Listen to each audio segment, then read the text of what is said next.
বন্ধুরা, কেমন আছো সবাই? আশা করি সবাই ভালোই আছো। একটু একটু করে শীত পড়তে শুরু করে দিয়েছে, তাই এবছরের প্রথম ভাপা পিঠে বানাচ্ছি। আমি খুব পারদর্শী নই, তবে চেষ্টা করছি বানানোর। এই যে দেখো, আমি একটা বাটির মধ্যে, স্টিলের বাটির মধ্যে এই যে ভাকাগুলো ভরে নিলাম। এবার চলো দেখি আমার কলসের জল গরম হয়েছে কিনা। এই যে দেখো, তোমাদের সাথে গল্প করতে দেখো আমার জল কিন্তু ফুটতে শুরু হয়ে গেছে। এবার ঢাকা দেওয়ার সময় হয়ে গেছে। একটা বাটির মধ্যে আমি ভরে রেখেছিলাম, সেটা একটা সুতির কাপড় দিয়ে মুড়ে কলসের উপরে দিয়ে দেবো। আস্তে করে বাটিতে তুলে নিতে হবে। এই যে দেখো, এই সময়টা কিন্তু খুব সাবধান, হাতে কিন্তু প্রচণ্ড গরম লাগে।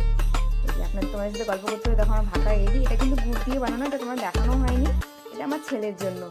দেখা যাক তাদের কি রিয়াকশন হয়, তাদের পছন্দ হয় কি না। তবে খুব নরম তুলতুলে কিন্তু ভাকাটা হয়েছে।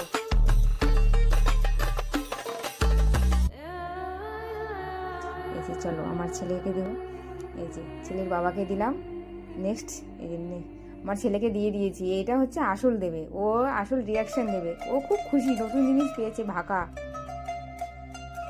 ওর দেখা যাক রিয়াকশন। আচ্ছা, ও খুব আনন্দিত। দেখি ওপিনিয়ন মা। হ্যাঁ, খাও।